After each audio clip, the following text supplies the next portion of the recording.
absolutely devastating. Oh!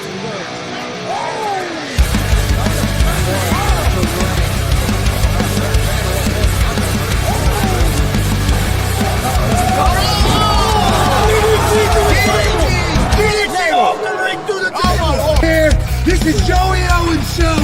They've been trying to get me on this broadcast forever, and this is the worst damn podcast I've ever been on. So you all can kiss my ass while I win this match.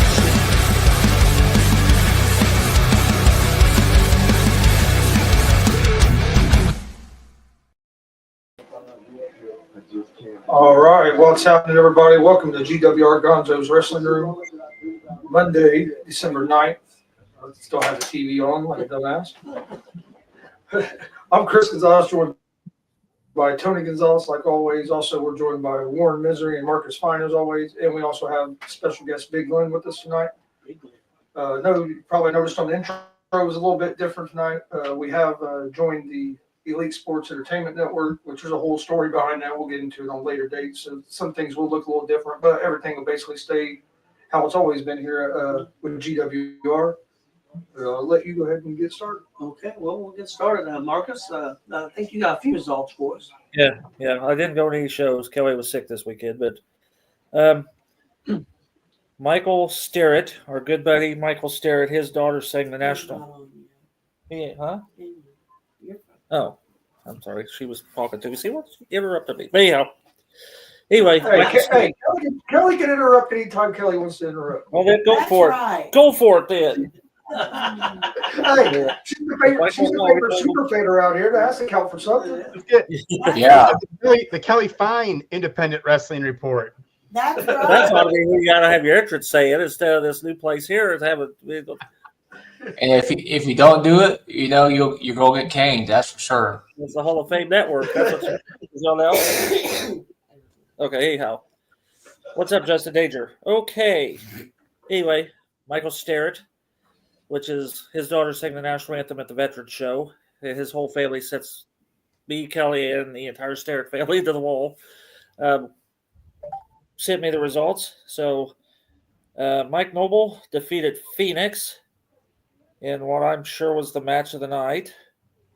Pogo defeated the Russian when the referee called the match because the Russian could no longer compete.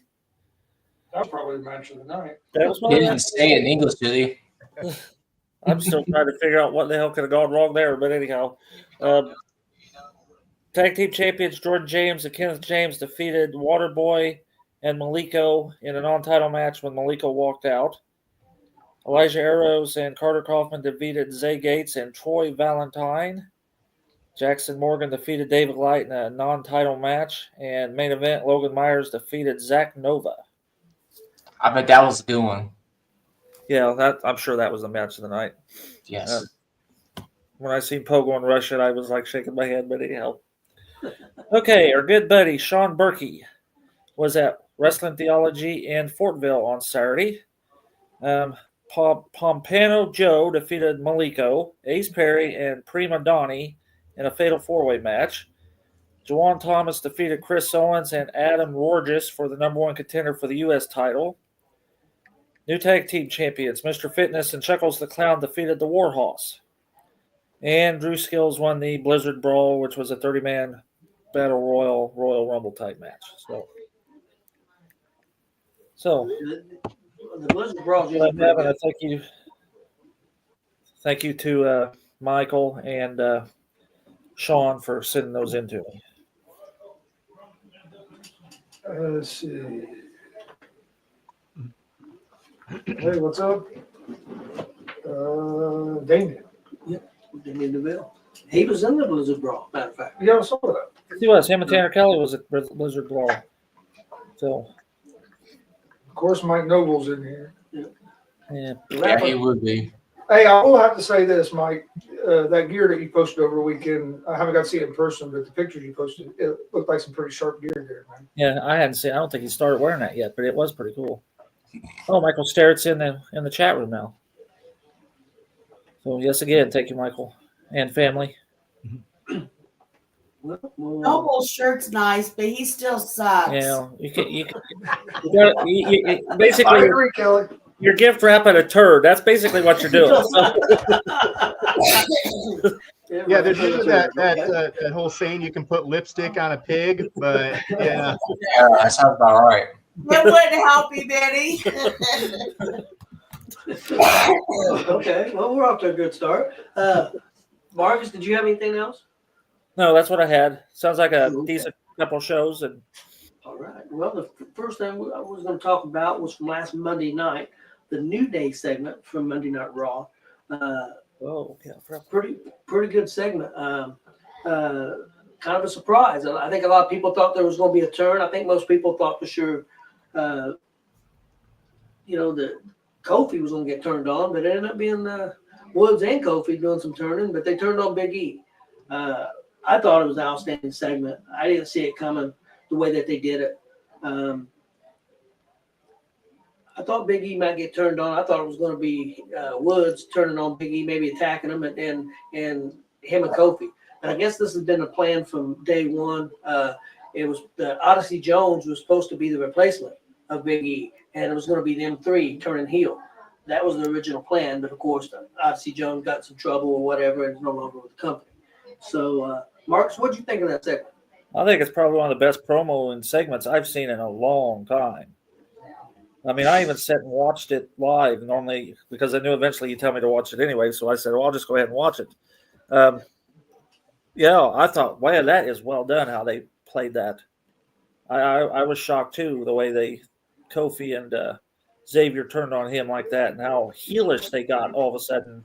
Oh yeah. I was impressed by that. So what? You got a broken neck. So what? Yeah, you know what I thought? I thought it was good shit. I was back in 9 months, and it's still 4 years, and you're still not showing up. So yeah, I broke my foot in first grade, and I still went to school, man. So yeah, I can see why Kofi and Xavier would do that. Yeah, Kurt Angle got a broken neck. He came back. Edge had a broken neck. He came back. It was pretty heartless. It was pretty well done. Warren, what'd you think? Yes. I loved it, and I think it shows what you can do with long-term planning. It really, them knowing ahead of time, really allowed them to put together the words that they were going to say, the things they were going to use. And, instead of just 2 weeks into, okay, here's what we're going to do. And then they have to try to come up with stuff. They had that time where they could really talk about how he was gone and he's got a girlfriend and all these things that they're able to layer and pile on top of him. And it was so well done that you honestly felt there was a realism behind it. You looked at Big E and you felt for him. You felt so bad for him. And that's what was awesome about it. And I mean, I know in the back of my head they're talking about Odyssey Jones, but I was seriously waiting for Obafemi. But knowing what I know now over the weekend, I know that's not going to happen. But no, it was spectacular. It was one of the, like Marcus said, probably one of the best in-ring promos I've seen since probably Owens and Jericho. Yeah, Glenn, what'd you best think? one this decade ever. Chris, what'd you think of the segment? I know you've seen most of it. I really liked it. One thing I thought was cool about it is, and I thought how you can also gauge how good it was as well, is it caught almost everybody off guard. You got on the internet, most people was mad because it didn't happen how they thought it was going to happen. So they were pissed off. This is Wood's time. He should have been the one. It should be his. They were all pissed about it. I thought it was great because I don't think anybody saw it coming. I definitely didn't. I thought the same thing was probably going to be Woods, but the best swerve ball I've ever seen. I like it. I thought it was awesome. It was the first time they ever. Do you guys think Big E's cleared? Yeah. Big E's cleared. I think he's cleared too. Or I think he's gonna come back at the Rumble. Everybody's gonna go nuts. But that's something that's so hypocritical of all of us wrestling fans. Is everybody will complain that wrestling's so predictable and they're too predictable. They're too predictable. Then when they do something that fools everybody, then everybody's pissed about it. Yeah. Oh, that's so stupid. They should. It's like either way, you can't please nobody. It's funny. That's one of the That's great one things of the about reasons why I wrestling. don't tend to mess with the IWC so much, especially on Twitter, because I have a Twitter account that I use daily. I'll be like, I'll be shaking my head most of the stuff I'll be reading anyway, you know? Yeah. Well, next up, guys, I want to get you guys' opinion on what's coming up this Saturday night. Saturday night's main event live on NBC and also streaming on Peacock. We're going to have Kevin Owens going for the WWE Championship against Cody Rhodes. We're going to have Gunther and Finn Balor for the other WWE Championship. Liv Morgan and Io Sky for the Women's Championship. Let me see. I know there's at least. We'll either have Bailey or Chelsea Green, or Michigan or Tiffany Stratton. They're having semifinal matches on SmackDown. We got Bailey against Chelsea Green. We got Michigan against Tiffany Stratton, and the two winners will meet for the first ever United States Championship, Women's Championship, and they'll meet on Saturday night's main event. And there's rumors that there's going to be a match added. We'll find that out tonight on Raw. But what do you guys think about the Saturday night's main event? What are you expecting? And also, who do you think is going to win? Do you think Owens got a chance to maybe take that belt from Cody? Warren, what do you think? Oh, no. Oh, that belt's not coming off Cody until maybe Mania. Maybe. Maybe. I think it's going to be SummerSlam. It's too much money right now. Too much. He's making too much money for him. This may be that where they go to bring in who's his Rumble guy is going to be, if he's going to do a match at the Rumble. I would like to see that, but who knows? Who knows what they're doing with him? There's just a lot there that you can this is what I like about everything now is there's so many possibilities. There's so much open now that like how Chris was just talking. It's not predictable anymore. They've done enough now where outside of basically Cody, there's nothing. Maybe Cody and maybe Liv right now. I mean, those two I don't see losing because Liv and Rhea are going to have their blow off sometime soon. Rumble, Mania, something. But it's going to be a fun one. It'd be really nice to see the nostalgia. It'd be really cool if they could find a way to film it in the old grainies 80s style. That'd be sweet. Get the old microphone. I know. I'm hoping they'll be better than what. Yeah, I'm hoping they'll be better than what it was when they tried to reboot it the last time. I think it will be. I definitely think it's going to be better than the reboot they did in the 90s, I believe. I definitely think it'll be better than that. And I hope they make it have the old. I hope they make it have the old school feel to the old school Saturday night main event. I think with Triple H that there's a good chance that they'll do it that way. But I think it'd be cool if that has the old school feel to it. I heard that they was even trying to replicate the kind of seating charts that they had, the way the seating was. The seating is a lot different now than it was back then. I heard that they're trying I don't know if you can do it like that. Back then, they were on top of each other. There wasn't even, if you do it like that, they were right up on the ring. It was cool. We're expecting about 17,000 people for the show there in the Nassau Coliseum, and that's where the original Saturday night's main event was, the very first one. Marcus, what are you expecting? Hey, how's it going, Caldex? I hate to say it, but I'm expecting a big letdown. I want 80s Saturday night's main event, and I just have a feeling we're not going to see it. I went back yesterday and watched the 2002 SmackDown, and I missed that era too, compared to what it is now. Yes. So, The roster of superstars were so great at that time, even for a B brand. Hey, what's up, Juan? Dirty Sanchez. Happy birthday, Juan. Yeah, today's Juan Yes. Sanchez's birthday. Oh, happy birthday, Juan. Yes, happy birthday, man. Happy birthday, Juan. Fun. All right, Wild Thane, hello, Wild Thane, Spider Murphy, Billy Buzz, Juan Sanchez, David Kraft. I think I got you all, and Cold X. They're all in the house. I think they're going to do the best that they can do. I mean, I agree, Marcus. It's going to be hard to catch what they had, lightning in the bottle in the 80s. I mean, you had. Plus, you see all these superstars on TV now. You didn't see Hogan on TV much, and Hogan was the main star that they built Saturday night's main event around. So it was a huge event. So yeah, it's going to be hard to replicate that or even come close to it. I think, but I think Triple H, if anybody can come close to it, I think Triple H will have a plan. I think it's good that you bring him back. What's the announcer's name? Jesse. I'm having a brain fart. Jesse the Body Ventura. To bring him in, I think that's a nice piece. I guess he is going to be on all of at least for the first year. He's going to be on all of them. He's definitely signed up for this one and the other four for 2025. So he's going to be part of the show. Heard maybe Wendy Ricker is going to be there. Is one of the rumors. Hogan's one of the rumors to be there, and I know Jimmy the South. Jimmy Hart's going to be there. So I guess that's already been signed. So, I mean, I think it's a good start. I think the music and if they can get, like Chris said, if they can get that kind of look, hopefully they can do that. Glenn, what do you expect? I'm expecting it to be good. Obviously, better than the what I mentioned earlier about the mid-2000s reboot.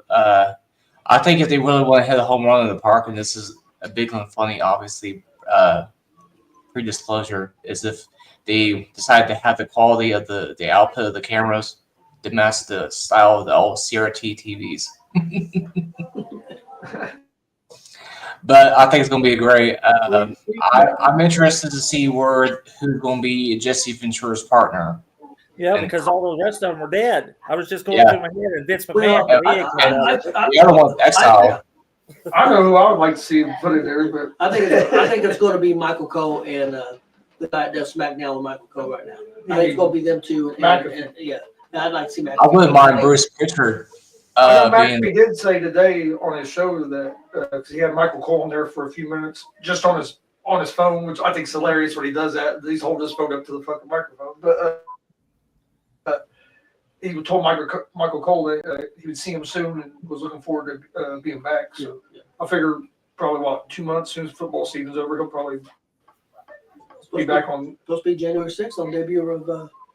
Oh, he's gonna be on the debut for. Okay. Supposed to be debut now.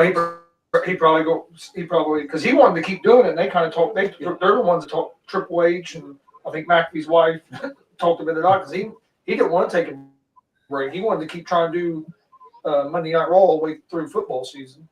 He would have got wore out real quick. Juan put on here everybody but Hogan. Do you think it's a smart move for them to bring Hogan back for this? Well, he was a lot of those main events. He was a big part of Saturday Night's main still alive, though, if you think about it. I think it's smart because even the people that hate watch too are just like one that say everybody but Hogan, please. He'll people will watch just because they don't like him. You know what I mean? He'll get them viewers too. So I mean he's still he's old. He's not near like he used to be, but he still does draw some eyeballs. Yeah, Twitter will go off if it ends up being Hogan on the show. So it's a risky venture, obviously, for obvious reasons, considering the type of things we're in today as far as life in general. But I will carry it away. Yeah. Okay, guys, I want to get your who do you think is going to be in this championship match of the United States Women's Championship? Is it going to be Bayley? Bayley takes on Chelsea Green. And the other one is Lee Chin, which I hate that name. I like Mia Yim a lot better. And Mia Yim's against Tiffany Stratton. So who do you think is going to win those two matches and go to the finals? Chelsea Green and mention Mia Yim. That's what I think too. What do you think? I mean, I'd like to see Bayley versus Mia, and go ahead and give Mia the title. Especially if they're going to treat this as a true secondary title. She's someone that deserves it and can carry it. It's just like the men's Intercontinental title. It's a workhorse title, and she is someone that can be your workhorse that you can saddle to and let her go. But I mean, I think that would be the cool way to go. Especially, I mean, if you want to tease Bayley in some form of a heel turn or even staying face or whatever. But Marcus, what do you think about that comment? Well, he's kind of right. I am surprised, being no older than Walt is, that he would know anything about that. But yeah, that's pretty right on it. Mhm. That's what surprised me more than anything. That Juan knew anything about Yeah. Billy Graham. That's true. Yeah, that's he must be We done. should actually push Maybe Billy they're Graham Billy Graham's. Is he not talking Yeah. about the Reverend Billy Graham? or the He pastor. might be talking about the Reverend Billy Graham for all we Marcus, Marcus, what do you think? Think about what? Bailey and, Oh, Bailey and Chelsea see, Green. I really don't have an opinion about that, but I kind of like what Warren said because the Intercontinental Champion is the step to the champ, always has been, and I hope they do the women the way they did the men all the years. You got to go through the Intercontinental Champion to get the title shots. So I that's pretty good. I'm going to have to agree with Warren. I think I kind of agree with what Big Lynn said. I think it's going to be Chelsea Green and Mia Yim because they've been feuding already. I think they'll go back to that. They had that big dumpster match here a few weeks ago, and I think Oh my goodness. they're going to go back to that. And I think Chelsea Green's going to get the belt. That's my opinion. Chris, what do you think? Be honest, I haven't seen enough of it to know who they're going to go with. But just That's listening the way I to am. Austin talk about it and stuff, I'm gonna say Chelsea Green, which I know that'd make Austin happy. He's a big Chelsea Green fan, but I haven't seen enough. I haven't been paying enough attention to them four women to really make a educated guess on it. Bailey don't need it. Stratton's got the briefcase. So I think it's got to go, in my opinion, to either Michin or Chelsea Green. That's just my opinion. Real quick on some news. On SmackDown, there was I don't know if people seen it. If you haven't seen it, go back and check it out. A really cool interview done on SmackDown with Michael Cole and Kevin Owens, done in Owens' rental car. I thought it was really cool. Really liked that. Really liked it a lot. I liked the feel of it. I liked Owens kicking Cole out of his rental car back outside. So I thought it was pretty cool. I thought it was really well done. Other thing, Johnny Gargano and Ciampa turned heel and are the new tag team champs. They beat the Machine Guns. So They could be the number one tag team. Hey, you ain't lying there, Warren. Who could be? DIY. Our previous conversation before we came on air. They didn't wrestle. They didn't wrestle enough matches this year. They wrestled more than some of them ones that was on there, didn't they? What's her name? The one that's number one defended the belts. I know they're not happy with who They also number one, lost but the belt. They did. But they got I them mean, back. how about damage control? I mean, I think it should have been Frazier and Axiom. I don't think it's even close. I think they've been the best. Sorry. They've been the best tag team because let's be honest, AEW's tag team scene and the WWE's tag team scene have both sucked. I mean, the way they've been built.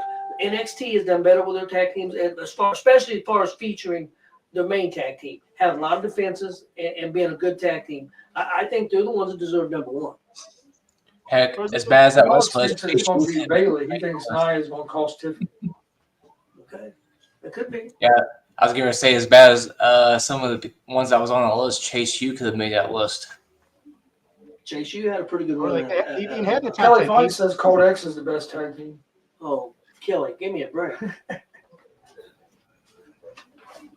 Marcus, I'm sorry what you got. I'm sorry for what you got to deal with over there. No, you got Hey Chris. now. You got Chris. I got Kelly. Hey. True, that's true. Hey, we got next right? Hey now, Tony.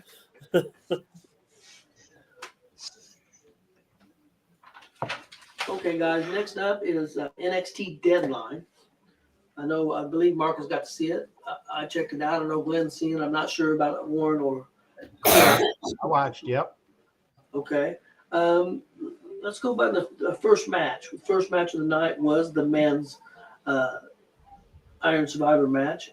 It featured Wes Lee, Javon Evans, Nathan Frazier, Ethan Page, and a replacement for Eddie Thorpe, Oba Femi. So I like the match a lot. I thought it was pretty well done. Marcus, what did you think of that first match? No, I loved it. I think the way they do this setup, it's best to be number one here. That gives you the full 25 minutes to get your pins in. I like the fact that give me a second. I gotta get my names.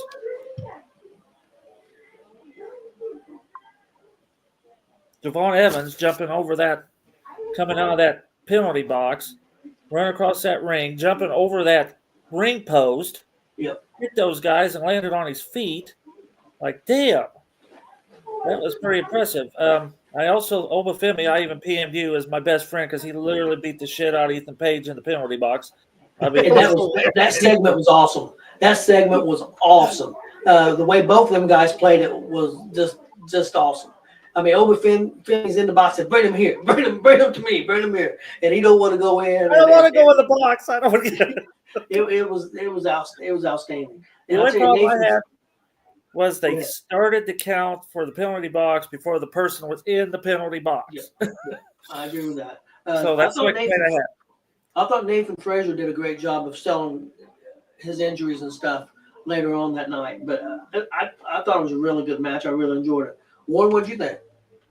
Yeah, it was enjoyable. I'm glad that I like the result and the way it all played out. I mean, there's still enough there to where, you know, Obafemi's got that shot whenever he wants it, but he's also now built in a feud with Page where, because they even had later on in the show where Page was sort of questioning himself and what he's going to do next. And so it'll be really cool to see that. You know, it'll give Trick someone, I'm sorry, spoiler alert, to look over his shoulder at any time that this monster of a guy could be after him. Well, I think that match is set for New Year's Eve in January, some point in January, early January, when that match is going to be. Out in L.A. Yeah, in LA, and I think Obafemi is going to get the belt, and Trick's going to go away for a little bit, and he's going to debut at the Royal Rumble. Oh, if he comes out the Rumble, I'm going to lose my mind. That's my opinion. That's what I think is going to happen. I think Femi, they're going to make him the champion, and he's going to be the guy for a while. But we'll see. What do you think, Glenn? I enjoyed it. I was a little bit iffy on where it was on the card with it being an opener, but I completely understand with a lot of logic behind it, though, considering who was up, placed where as far as the matches and stuff. Obviously, Elba was the right choice to be the replacement, and obviously the winner of the match. And I do like your thought on that, Tony, about Oba, you know, winning the belt on New Year's Evil and Trick debuting at the Rumble, because that actually gets me pretty damn excited. Yeah, I thought it was really well done. I really enjoyed it. Second match of the night was Lola Vice versus Jada Parker in the NXT Underground match. Marcus, what do you think of that? I didn't like it. What was the point of You having like all it? those people? No, what was the point of the Lumberjacks? They only covered 3 sides of the ring, and nobody did anything. Why were they even out there? What was the point behind that shit? Well, actually, they were fans. They were fans that won some type of deal to be allowed to be there to watch. You know what's funny about that is that they did that for Indy. I'll probably be one of the people that would get picked for it. Well, listen to him. Just listen to him. Oh, I'm sure you would. You win every fucking thing. Yeah. Good point. That's a good point. He wins everything. That's true. There's a contest. Glenn enters it, he wins. Yeah. I thought they were Lumberjacks. I thought they were only covering 3 sides of the ring, and they're all just standing there, except for the one that got kicked. So they're just they went in a lumberjack match. It was just fans It was watching. just fans Well, watching. we're talking about, well, now I would like to see a few of those matches on the Indies with Lumberjacks that were Lumberjacks, not just because I've seen fans at the independent shows, and I can see the ones that would be up. Wait a minute. We don't. So you want the fans that independent No, shows to be lumberjack? I said actual Lumberjacks because I've seen the fans at these shows. Yeah. I don't think what Bruce Marcus McGuire- wants another Friday. Hey, Hey, I'm all for it, Marcus. I agree with you. We should let fans be Hey, lumberjacks. we'll get them. well, you get that. That'd be some of the most entertaining shit ever, and we'd get a You right. get that old woman from ACW up there. You get Chris Chaos's rat. She'd be one. Just think of what you get there. Rat. Dolly. We get a Oh, few my rats. Come on, think of that. I'll be sure to bring Oh, a Kindle yeah, stick while I'm at it. I'll bring me a Kindle stick if I'm ever in that situation. All of them and Chris. What's that? All of them and I'll bring a Chris. Kindle stick. Yeah, all those guys and Chris could be around ringside. All them psycho women and Chris. Kelly turned on you. You're not supposed to be calling ex brother and sister, and she turned on you. Warren, what'd you think of that I match? think Alex likes the idea. He just said it'd be an insurance liability. Yeah, Alex it is definitely would. Yeah, because you can't control them. That's true. I'm sure they all have to sign away where it says you do not do this, you do not do that. But you've seen those fans at the shows we've been at. Yeah. They don't care I if they remember sign that one away that from got- that. It would take was 5 Ron. Anyway. It would take 5 minutes, and one of the fans would get thrown in the ring and get the hell beat out of him. Yeah. And Justin would probably be involved because he likes fans in the ring with him. So Yeah. And honestly, it probably wouldn't take 5 minutes. A couple minutes. One of the fans would go over. One of the fans is going to cross the line real quick, and then we'd have a riot, which it'd be awesome. It'd be entertaining as hell, is that the way we'll get Yeah. the riot? especially if we do it at FEW, Marcus, because we're up in the balcony sitting. So hey, Yeah. we have a perfect view. Wouldn't have to worry about getting hit or anything. It'd be awesome.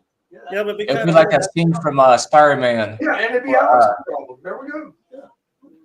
It would be like the scene for Spider-Man, Macho Man, Bonesaw McGraw. He always down here saying, "Poor her." It's like 'cause she's down there at the front. Yeah. Well, Kelly can come up the elevator and sit with us that night. Yeah. Warren, what'd you think of that match?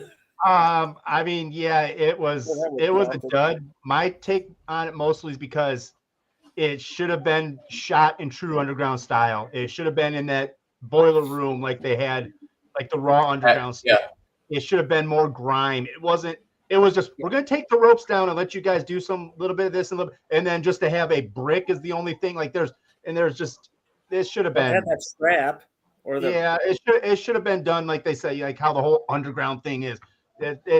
So it did nothing, and I honestly I'm not drawn to either of those ladies. They don't. Yeah. I guess you see why it ran second. That's why they put the men on first to get the crowd hyped, knowing that they're going to have to put that match in there somewhere. Mm-hmm. Lynn, what'd you think?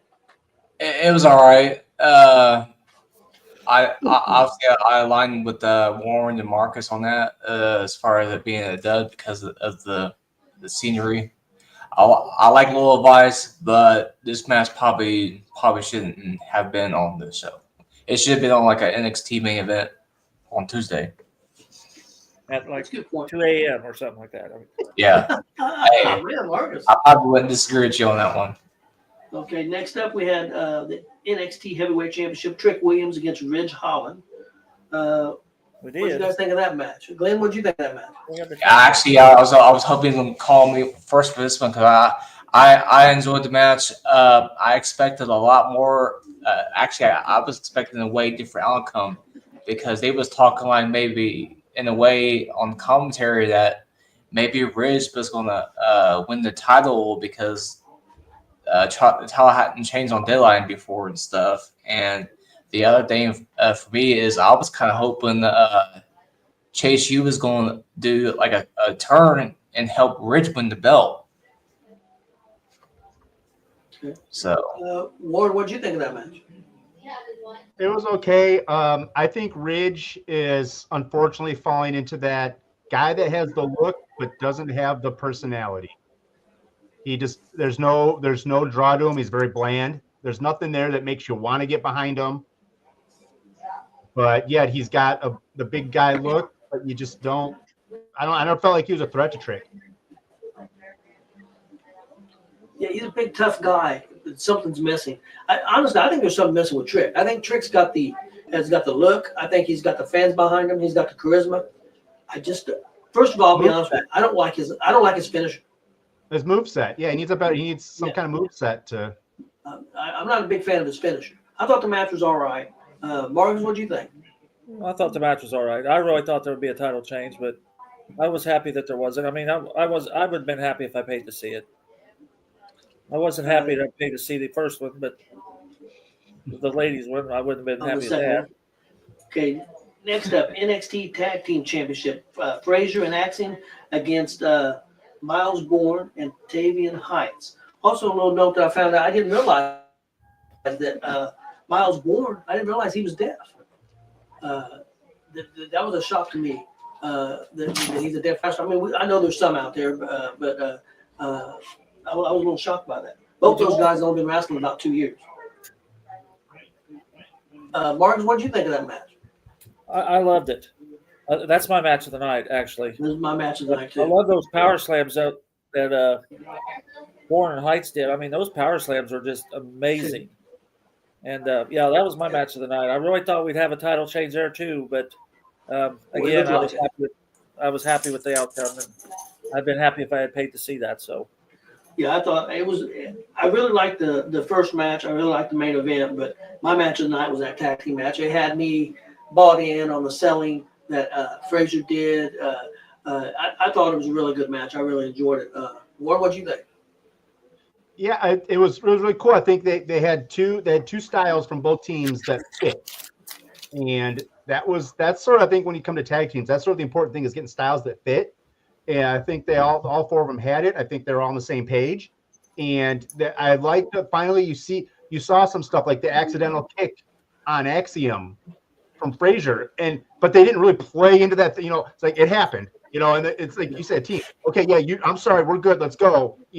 Where usually happens, and you go, and you get all mad, and you're like, here we go. And then there's where the title changes, because Axiom's gonna leave or something's gonna happen. But no, they stuck with it, and they good. So it was definitely up there. What'd you think, Big Glenn? I unfortunately skipped this match. I feel like I was doing something and I skipped it, but I do have thoughts on the other ones. Okay. And you need to go back and watch that, Glenn. You missed a good one. I'm telling you. Yeah, I figured I did. And I had told Marcus about Tavian Heights. I told Marcus to keep an eye out for Tavian Heights. I'm really high on him.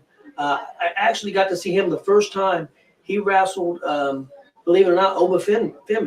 And there was their debut on NXT. They had both wrestled on Level Up. This was their debut, and they wrestled each other, and it was outstanding. It was the first, basically the first match on TV. So I've been high on him ever since. But I really enjoyed that match. Next up was the main event. It was the number one contenders match for the women's title, women's Iron Survivor.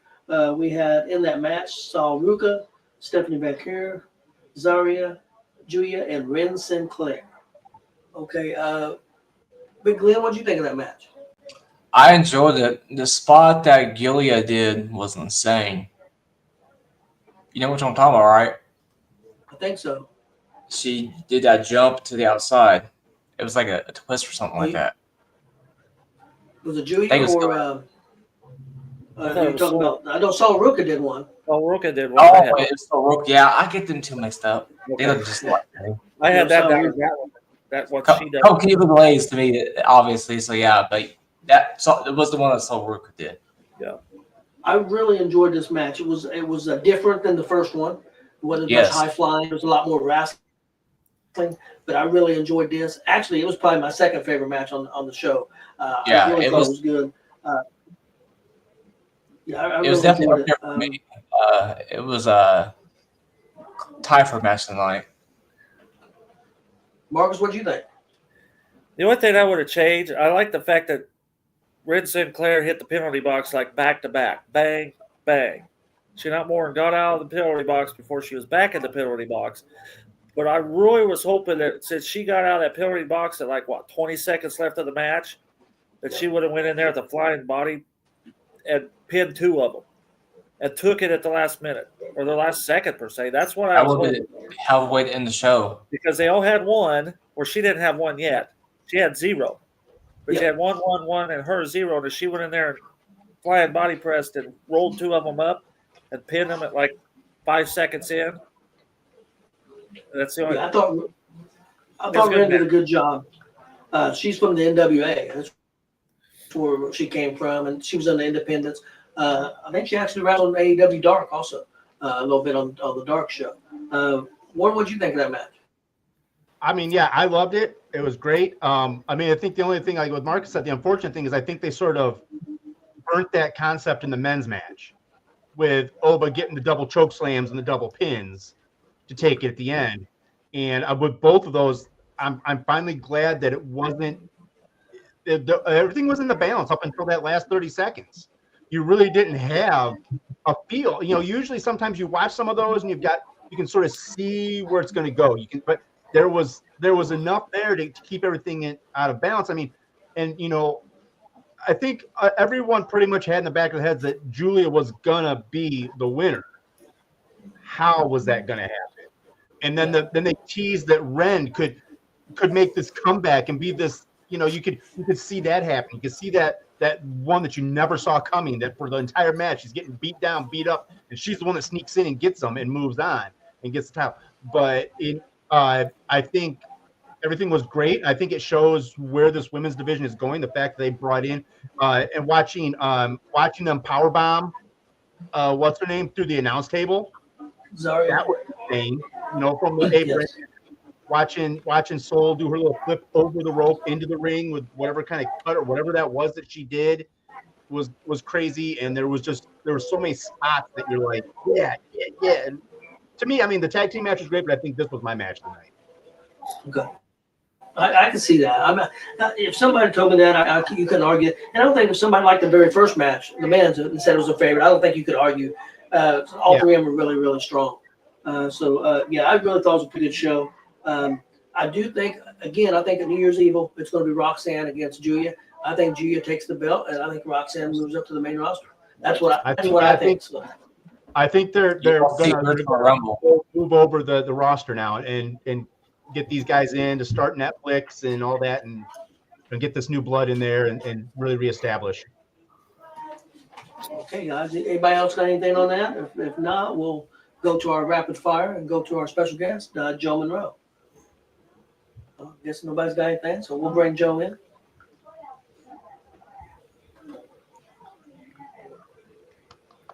Hey, Hello, Mr. Monroe. how you guys doing? Doing good, doing pretty good. You doing good today? Not too bad. It's a Monday, but not doing too bad. I can't complain. To tell you how this works, Glenn, are you going to ask some questions? Yes. I'll defer for now. Okay. So we'll go with Marcus. Will go first. Warren second. Me third, and Chris fourth. And we'll get started with Marcus. First question. All right. What's up, Joe? Marcus, about time we did this live. Well, as I was saying, what a year we've had. We were in Ferguson, the third, fourth day of January, and here you are on our podcast almost a year later. So, yeah, that's right. So that's fantastic. Okay, so I ask everybody, where did your love of professional wrestling start out?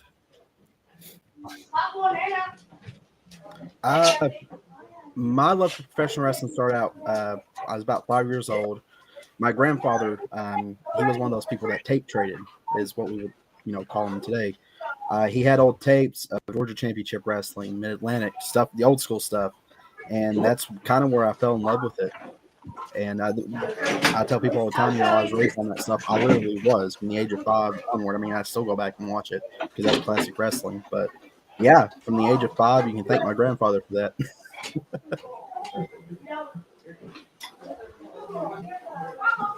Okay, Warren. All right. Hey, Miss Monroe, how we doing here? Warren. I guess I feel like you get a good feel as far as, I mean, obviously from what I pick up, you're a man of a lot of wrestling knowledge. Does this span outside of WCW, WF? I mean, are you familiar with international stuff? Mexico, Japan, like what's your... Yes, I got into, I'm happy you said that. Not many people ask that question, so thank you. I actually watched a lot of CMLL and a lot of New Japan and Pro Wrestling Noah back when I was in high school. That's when I started getting into that because Vampiro was actually one of my favorite wrestlers in WCW. And in high school, I learned, wait, he started in CMLL, so I started, focusing on that. Then, a lot of CMLL people went to Japan, and that's what got me started on that. So, yeah, I'm very familiar with it. Cool. That'll help me out with some questions where I can steer some questions here. So. Oh, good. Okay, with you being involved with pro wrestling and watching a lot of pro wrestling, what's something that you love about pro wrestling, and what's something that you dislike about pro wrestling? I love pro wrestling. One thing I do love about it is fan interaction. That's the best thing. Being a wrestler myself, That's one big thing because I've always said, and I've always had that, in my brain. If it wasn't for the audience, we wouldn't be doing this. So audience interaction is a big thing, and it's what I love. One thing I hate is trolls. That's why on my show I say shut up and enjoy professional wrestling because we don't need no more negativity in professional wrestling. If they're going to keep me in trolls, I usually say I'm going to smack them across the face or I'm going to hire James Kendrick to chop them. But that's besides the point. But yeah, trolls, definitely the worst thing to hate. Chris? I know you got the Joe Monroe show, and are you still doing any wrestling yourself? Yes, actually, I'm happy you brought that up, Chris. 2025 is actually going to be my last year as a pro wrestler. I just recently had in talks with Traditional Southern Wrestling, which is where I cut my teeth at down in Jellicoe. They're like, hey, we understand that you have this list. The majority of the people on that list is actually in Traditional Southern Wrestling. And the promoter, he's like, listen, I know we go way back. I would love for you to come in. And I was like, absolutely. So yeah, that's going to get started, and it's going to be fun. A lot of fun. Okay, I have one question. How many years have you been wrestling? 2025 would make 5. But the reason I decided to do it so early is I've always had like a cutoff mark. Like, okay, I set goals for myself. I'm that type of person. If I don't exceed a goal, then it's like, okay, well, we'll do this, cut it off, and go ahead and be done with it. Plus, it's a big factor that my children are getting to an age where they want to do stuff. My daughter wants to be a cheerleader and a basketball player. Don't know how that's going to work out, but that's what she wants to do, and I want to support her in that. Hey, Rusty, how you doing, buddy? But that's something, personal reasons. I'm like, yeah, I think it's kind of time to wind it down and just focus on helping promoting it. But you start with a conversation with my buddy. He's like, dude, why don't you just do it at least one more year? So, and plus I get fans ask me all the time when you're getting back in the ring, one included Marcus. It's like, yeah, I think I kind of owe it to them, the people that have followed me the past few years.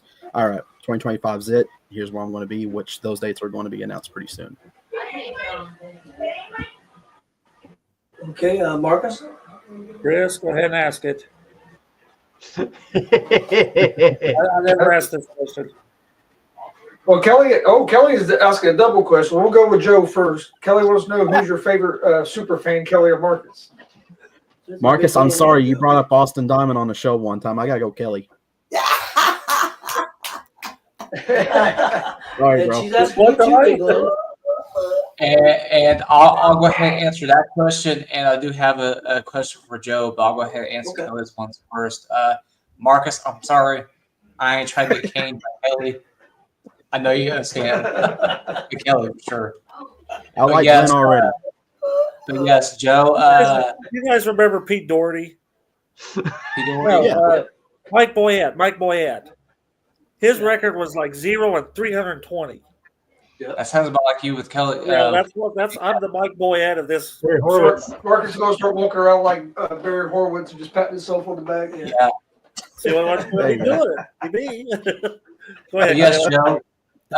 My question for you is, what is the favorite matchup you have participated in? Ooh, favorite match. That's a hard one. Probably one I was able to put together, and they said, "Hey, Joe, we want something special. You got control over it." The Junkyard match of 2021 between me and the Nightmare Walter Paul. That was mistakes were made. It was all done in one shot, but I still have a lot of fun with it, and that's something I'm still kind of proud of. The season gets cold. Okay, Marcus. Okay, well, we got to reroute these since there's 5 of us asking questions. So we're going to go Kentucky based since you are. Tell us what it is, since you work in Kentucky and us Indiana people do not have an athletic commission. What does it take to obtain a Kentucky wrestling license for you to do basically anything, right? We couldn't come down and commentate down there without a license, right? Event staff license, if I'm not mistaken, I could be mistaken. Somebody can correct me if I'm wrong. You don't have to do like the physical part or anything. You just pay your fee. Boom, there you go. Now, if you want to be a referee or a professional wrestler, that's when you gotta start get with the doctor doing the physicals and stuff. They want to make sure that you're healthy, which I agree with, but I can't really say my true feelings live on air about it. It's a bunch of dislike. I kind of wish I lived in Indiana or Tennessee. I'll just say that. Okay, Warren. All right, well, let's jump back to the international side of things here. Let's go with New Japan. You've got the choice of, you can join up in one of two factions, either the Bullet Club or Los Ingobernables de Japan. Oh, that's hard. Listen Put me on the spot, why don't you, Warren? I gotta go Los. No offense to the Bullet Club. Los is, I think, is one of those very underrated factions. Exactly. But I think the Bullet Club kind of overshadows them just a little bit, and I don't think that's fair. So definitely them, 100%. Yeah, I'm a huge Los Ingobernables. Yeah. Something people would be surprised to know about you. One thing is I'm married. That's one big shocker, especially Terry England. He goes, "You're married?" I'm like, "Yes, yeah." Somebody said yes. He goes, "Well, sorry for that one." But no, another. I'm joking about that. Everybody knows I'm married. One thing that people are shocked to know about me is I'm actually a big wrestling collector. Not many people knew that until I started my show. They went, "Wow, you're a big collector." I'm like, "Yeah, always have been, always will be." So, yeah, not many people knew I collected stuff. Well, he wasn't a rapper like most guys. Most wrestlers, for some reason, we've talked to, and I've asked that question. At one point in their career, they was a rapper. So No, not me. Okay, Chris. How long have you been doing the Joe Monroe show? And then the second part of that is, what made you decide to start doing that, getting into the podcasting and doing a wrestling show? I'll answer the second one, then I'll go into the first one if you don't mind, Chris, because it kind of goes hand in hand. To answer your second question first, I was on a show. We were supposed to talk about my late cousin Roland Hard, which people up in Indiana, you all should know him from IWA Mid-South. He's a big legend up there. And turns out the guy didn't want to talk about him. I got all the way up there, they didn't want to talk about him, and I was like, really? So a buddy of mine was with me. He's like, dude, let's just do the show, try to mention him as much. And it ticked me off a little bit. And I was complaining to a promoter who Marcus knows who I'm talking about. And he's like, well, why don't you just do your own show? And I was like, all right, bet, I'll do one. So that's what got that started. And it's been going on, let's see. First episodes were on Piper, July 2023, so a little over a year. Okay. Ben, did you have another question? Yes. What is the most favorite event that you actually went to and seen in person? Crockett Cup 2019, hands down. Nice. I got to see the Briscoes wrestle. I got to meet. I wish I would have grabbed that book. I actually got to meet Jackie Crockett, which a lot of people know was a photographer back in the day. And I bought his book, and he signed it, and he talked to me for about an hour. Fair warning, the man loves to talk, so he's not shy of that. I actually love to get him on the show one time. But yeah, that right there was just, everybody was so welcoming. Ring of Honor's road agent, I forget his name. He just recently passed. He talked to me for a little bit. He asked, where did you come from? How long of a trip? And like, he was really invested in the fans. And I think that speaks high volumes, especially for a company like Ring of Honor or the National Wrestling Alliance. That just shows that they care about their fans. So I thought that was that's something that was pretty cool. Who's next, Marcus? Yeah, we'll do, Marcus. Before you, Billy had a question, real quick. Billy Buzz is one of our great fans. Out of the chat.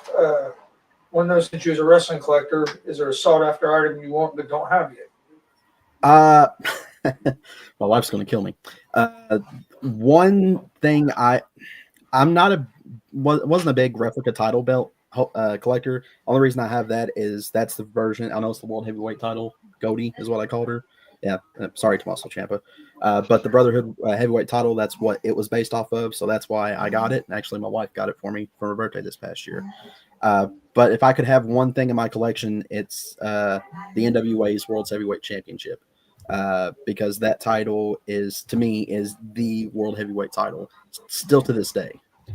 Just with the rich history that it has. So that's one thing as a collector I would love to have in my collection. Hey, Marcus. 10 pounds of gold. Oh, man. Yes, that'd be nice. Okay, we're going to go back to Kentucky-based. Well, Crystal Brigham said you do have to have an ID. I'm assuming that meant for if we were to want to come down there, we would need an ID. I'm guessing is what she means. Yeah, it's the wrestling event staff license. That's the ID. In order to be like ringside, you would have to do that. Whether if you're a photographer, camera holder, color commentator, you would have to have that event wrestling staff license in order to be on the other side of the barricade. And that's what I was going to ask you. And to get that, that's basically a fee. Basically, it's just a fee. So that's basically what I was going to ask. I know there is rules that barricade is there for a reason. They tell you at the beginning of the show that barricade's there for a reason. Tell us the rules of like what you're not allowed to use blood, right? No blood. Weapons have got to be checked, right? Is this what I'm hearing right? Well, like used to can't be used unless they were to check it to authorize her for that. I mean, that's what I'm hearing. So is that right? Or authorized? We'll say that authorized. But bleeding, unless it's predetermined, I think again I could be wrong about this, but the last time I checked, you can now bleed in Kentucky. You just got to go through like the blood test and all that to make sure you're not like Abdullah the Butcher and have all types of hepatitis and all that. But no offense to Abdullah, sorry, buddy. But that's the reason that rule's set in place, which is good. The rules of the barricade. Won't sound like a real jerk when I say this. If you feel froggy enough to jump on the other side of that barricade, we're not responsible for what happens to you. Sure, back in the day, we've seen fans jump the barricade. There's a reason that barricade's there. Once you step over that barricade, you're entering our world, and you're probably not going to like it. Because we will defend a wrestler, no matter, will defend themselves if a fan crosses that barricade. and they tell you that at the beginning of the show. Oh, yeah, absolutely. We warn people. Because No I matter love what this, show because you they go said to. that. Stay over there, because if you come over here, you ain't going to like it. I think that's exactly the quote that was said. So, yeah, they're not going to like it. And that's absolutely right. You will not like it. Unless it's your thing, It you won't. know. I mean, I love to chop the crap out of people, but that's besides the point. Yes.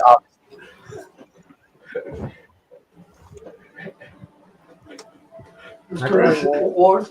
All right, really quick. I mean, you brought up the NWA heavyweight belt. I just want to let you know, my hometown is Coldwater, Michigan. Dan the B Severin.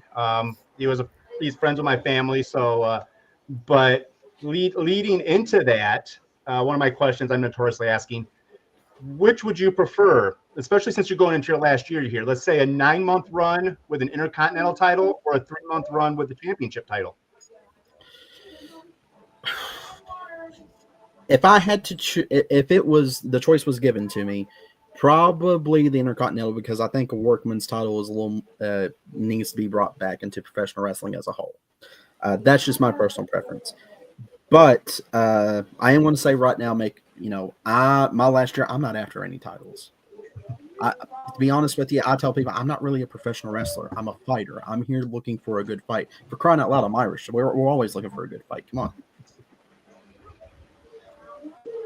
Your dream match you would like to see. If there was any match you could go, any arena that it could be Madison Square Garden, anywhere. What match would be your dream match to see? If people could be dead, alive, whatever. What would be your match to see? To see? Oh God, that's a great question. Probably anything dealing with Piper at the Mid-South Coliseum. I know Piper probably never wrestled there, but anything to deal with Piper. I'm a big Piper fan. Myself, that's the reason I did the first few episodes on Piper. That's one person I looked up to getting into the business. my cousin, he said, whenever you start, make sure you kind of watch some of your favorites and see what you think you can work with. And Piper's definitely one of those people. So anything dealing with Roddy Piper, to be honest with you. Chris? What has been probably or the hardest thing for you to learn in the professional wrestling business? The reason I'm laughing is this is everybody whenever they first start out. One thing to kind of rewire your brain with: slow the heck down. Yeah, we hear that a lot. Everybody For says crying out Everybody. loud, just slow down.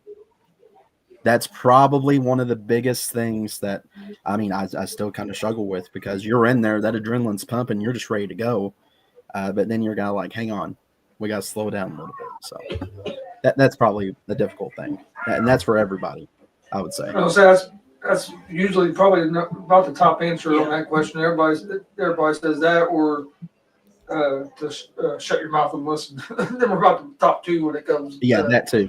that. Do you have anything, Glenn? Yes. As far as card placement, where is the preferred place to be put on the mass card for the night that you wrestle? I was always taught that first match always important, because that sets the tone of the night. Of course, people's probably going to say main event. Personally, co-main event. Because as my former manager, the professor, Roy Young, would like to say, nobody can follow a killer. And that's something he would always tell people, because sometimes I would be co-main event. And then he'll look at people and go, all right, go follow that. He was just high on ourselves, but, that's It's gonna be that way. Oh, yeah. Spoilers, I am making a phone call, so he may be joining me next year. Hey, Marcus? How many rounds we got left? Probably 2 or 3. Okay. Well, that depends on. Okay, so I'll ask him the WrestleMania 6 question. Question is, Oh boy. what's the first WrestleMania you watched within 6 months after it took place? Within 6 months after it took place? Yeah, we want to date you is what we're doing. Dang, dude. Thank you. See, because if you ask anybody with Peacock out, they'll say, "Well, I've seen WrestleMania 1." Well, no, when's the first one you've seen within 6 On months pay-per-view. or in person? Probably if that happens. WrestleMania 2000, I would have to say. Right. Either that or 17. If I'm thinking correct, it's one. No, hang on. 2000 was the Fatal 4-Way elimination, right? Yeah, right. Yep. So it was 2000. Because 17 was Austin and Rock. Yep.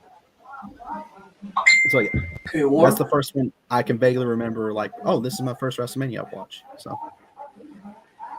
Well, you brought up Piper, and I'm a huge Piper fan too. The guy was amazing. You never realized until you grew older how much of a great job he did as a heel. But he was also a very decisive lightning rod. Another guy that I consider can be nowadays and sort of in now more outside of the ring and now with his talk, and I want to get your take on it. What's your thoughts on Conan and sort of he's very... Conan, I think I could say, yeah, I'll have to agree with you on that. Conan was probably one of the.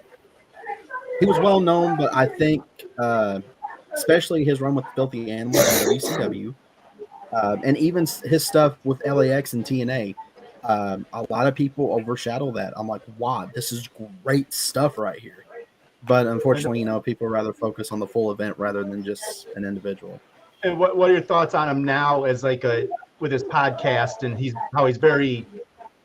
doesn't hold back? Exactly. And that's what I love about him. He doesn't hold back. I think everybody's entitled to an opinion. And Conan, being a vet that he is very entitled to his own opinions. So if I think Piper had his podcast for a while, correct? Before he passed? I believe so, yeah. And I think he kind of sort of didn't leave anything astray. So, yeah, I mean, I always say the biggest person is the person that voices their opinions and has no regrets about it because they stay true to who they are. So that's my thought on him nowadays. I respect him even more now. Cool.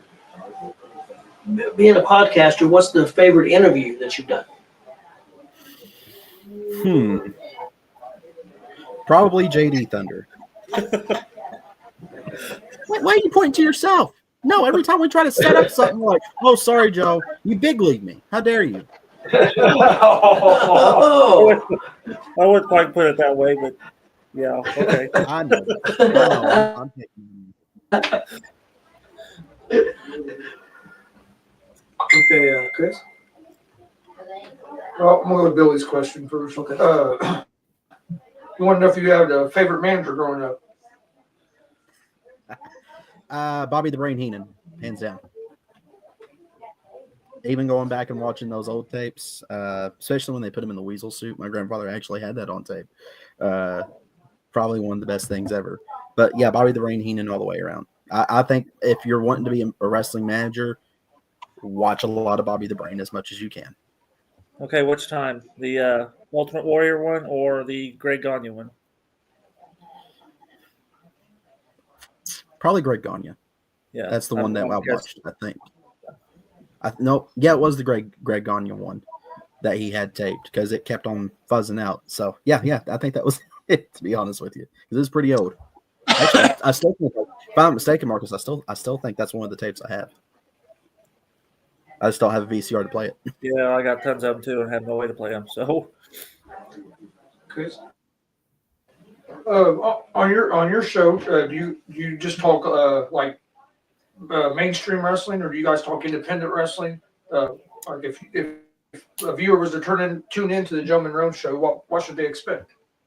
Everything wrestling, anything wrestling related. We have the history of pro wrestling in the roundtables for mainstream wrestling that we talk about different topics with. I do interview a lot of independent wrestlers because I know how hard it is to get your name out there, and I want to help provide a platform. Hey, do you feel like coming and talking about your career, just chilling out and just shoot the bull and talk about wrestling? I'm pretty straightforward with it, and just anything around wrestling. Now that you brought that up, I'm still kind of ticked at the Wrestling Society Network that they gave Mark out of all freaking people, my idiot brother. They gave him his own show. Can you believe that crap? I saw that earlier today. Yeah, I did too. I did too. You're better. Thank you, Kelly. Okay, Who is it? Oh, we did have another one here.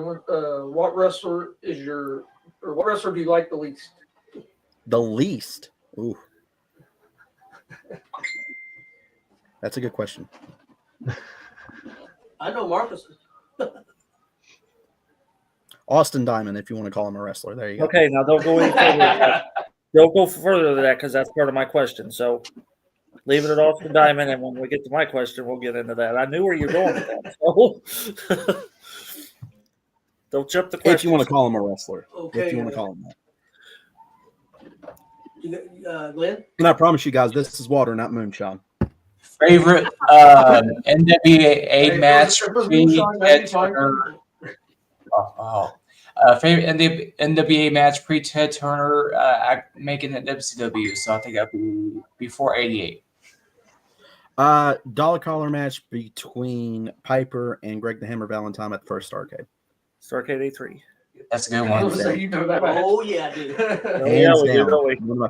That's actually one match I want to do before I retire. That's like a goal right there. That's my goal match. I want to have a dog collar match. Was that the same Starrcade that Billy Graham was on? He was on it, I think. I remember him being on it and getting beat up pretty bad or something like that. Yeah, I know. Yeah.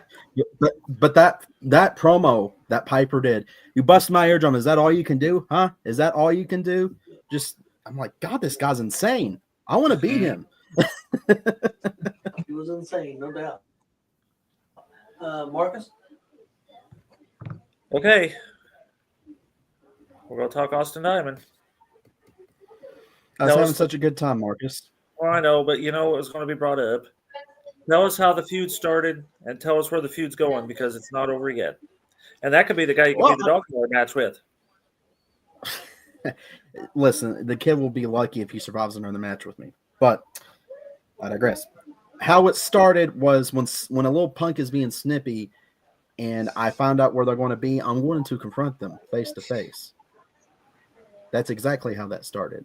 He went up to some podcast, a little rinky-dink podcast up in Lexington, and decided to start running his mouth. And so happens I was there. I confronted him. I poked his chest. He wanted to say something about my grandfather and his legacy of passing down the family legacy to me, being a paper crown.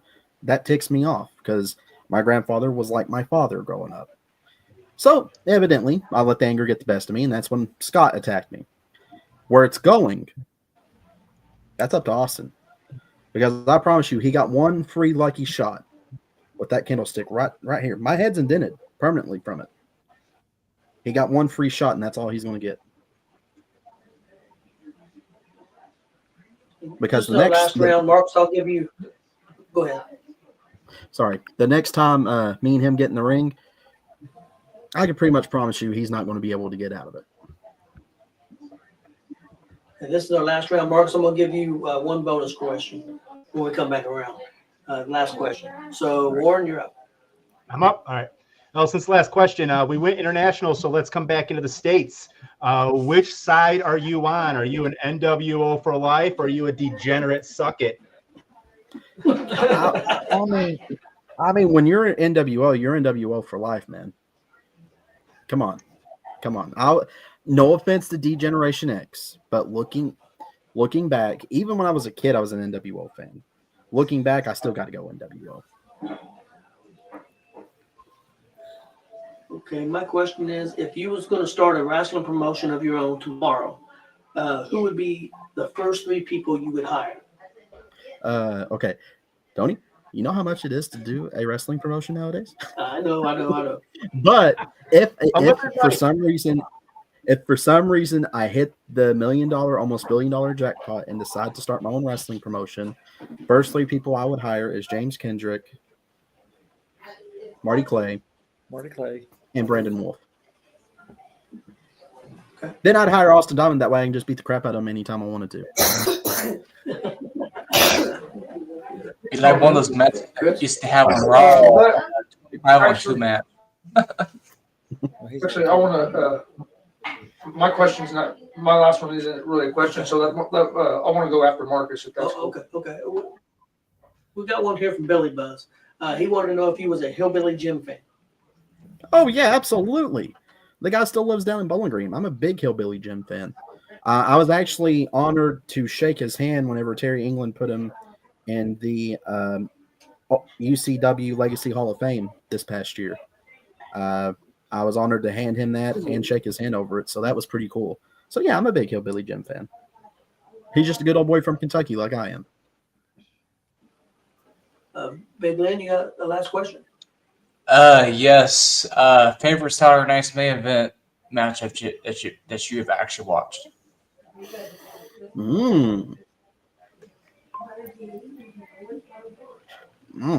That's a tough one.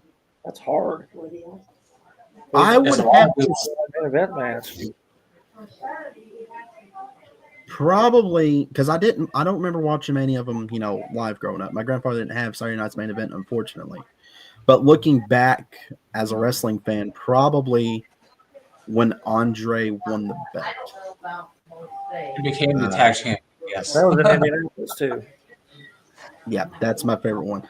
If you notice, before the match started, Hogan's promo had the old title. Then when he walked out, he had the Winged Eagle title. I always thought that was hilarious. My favorite one would have been Hogan Orndorff in the cage. See, that's mine. Ooh. That's one of mine. That's a good one. That's probably my favorite match, but my favorite moment, being a big Piper fan like you, was when Piper officially turned face, and it's after he was attacked earlier by Adonis and them, and he takes on the Iron Sheik, beats the Iron Sheik. Even though he's a face now, he still pulled the trunks. That moment, I just watched it again the other day. is my standout moment from Saturday night's main event. But I love the They say Orndorff. They say DX were the first original anti-heroes. I'm sorry, Piper was the very first original anti-hero. Okay, Marcus. Can I throw a couple? I mean, one's real quick and Yeah. All right, where are you scheduled to be next? I'm scheduled to be with Traditional Southern Wrestling sometime in July. I'm supposed to get a date pretty soon. That would be the next time I will be at a wrestling event, and that's when. Well, I don't want to spoil anything. Just watch out for a New Year's resolution from me. And when is that going to be? In July? He doesn't have. Date. No, sorry, January. Jesus. See, concussions. You get your I was months going to mixed say, up. well, yeah, that's in the middle of next year. Are you going to be anywhere on the 3rd or the 4th? Can I ask you that? You never know. Ed, you never know. Now you know where I'm going with that. Weather You never related. know. Might be a double shot. Weather for related, us. you never know. We got a double shot. Don't hold hopefully. you. Yep. Don't. All I gotta say is to a certain person, if you don't think I'm not going to be there, don't hold your breath. All right, we brought up a Hall of Fame. Glenn did, or somebody brought up Hall of Fame. Tell us about the Hall of Fame you have coming up in June. Yeah. So this was something I was in the works with about a year or so ago. A lot of people, respectively, have their own Hall of Fames or award ceremonies or whatever. And I'm like, why doesn't somebody have like it kind of like a WWE or kind of like the one in Texas where it's like an actual Hall of Fame or a ceremony at least? And then it just got me thinking, what the heck? What I'll do it. I ain't doing anything in my life right now. I want to start it up. So that's how that came about.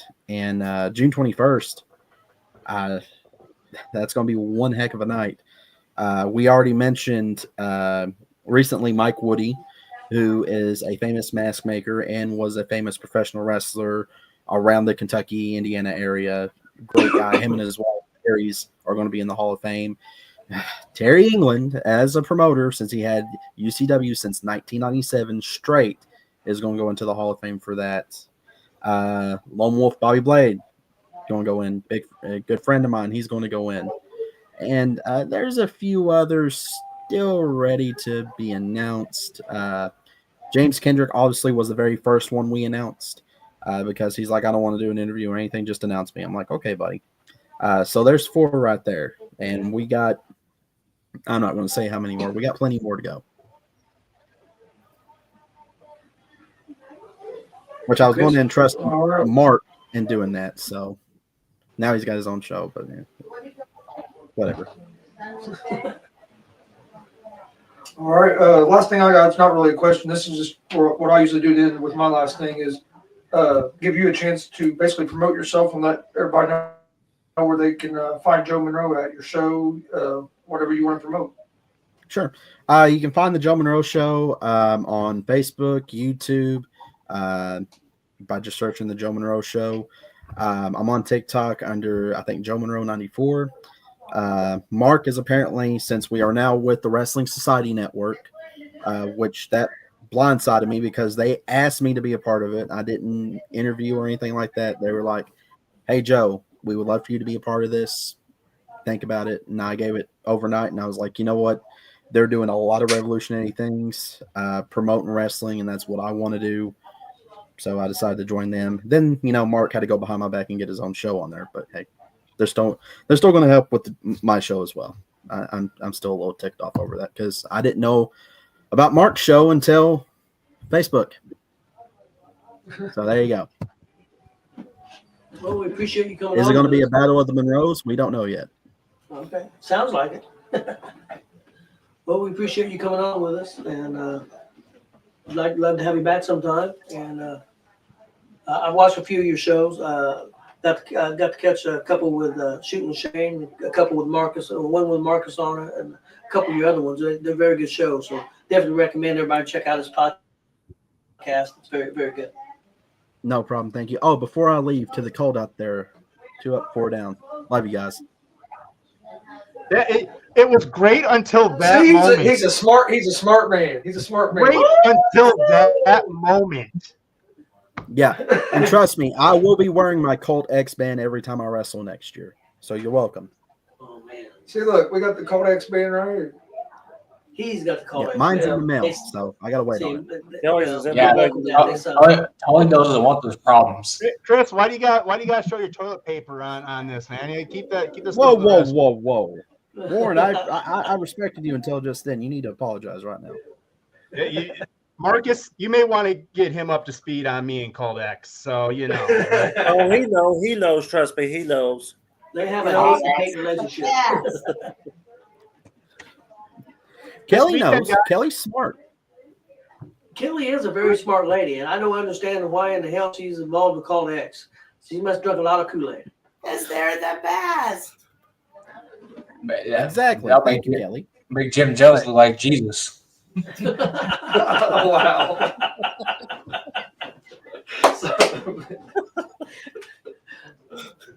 All right, you got. I'm good to go. After that, I'm good to go. So Colt X, that was Big Lynn that said that Colt X. Yeah. So this weekend we got one. we got NGW this weekend, Saturday night. Are you guys coming Saturday night? I'm gonna be there Saturday night. Who else? Chris, Tony, you gonna be there? It's up to Chris. Come on, Chris. This already, yeah, we'll be there. We'll go. And Sunday we'll be at Danville. And then Sunday we're all gonna be at Danville. No, I'm not going Sunday. That's all 5 of us in the building 2 times in a row. I'm not going Sunday. I'll go Saturday, but I'm not going Sunday. Well, then you tell Buck why you ain't there. I'm telling him right now. you know David's on there. Yeah, Dave will be sure to let him know. No, I know we're going Sunday, but yeah, we can go Saturday too. I don't care. Well, they want us there. It's Christmas. It's the Christmas show. You guys went last year. All right. Everybody have a good night, and we'll see you guys next week. All right. Appreciate everybody watching. Please hit that subscribe button on YouTube at Gonzo'S Sports Room. Like and follow Facebook, Twitch, Instagram, X, all at Gonzo'S Sports Room as well. Also check out ESEN, Elite Sports Entertainment Network, on all social media. And we'll see you guys on Monday. Go Lions! He made it.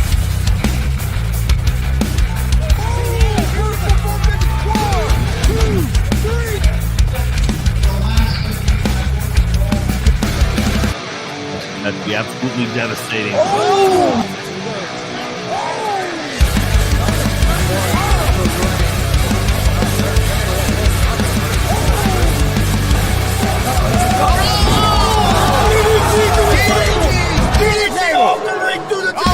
Here, this is Joey Owens' show.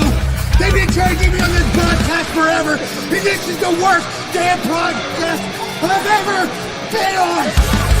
So you all can kiss my ass while I win this match.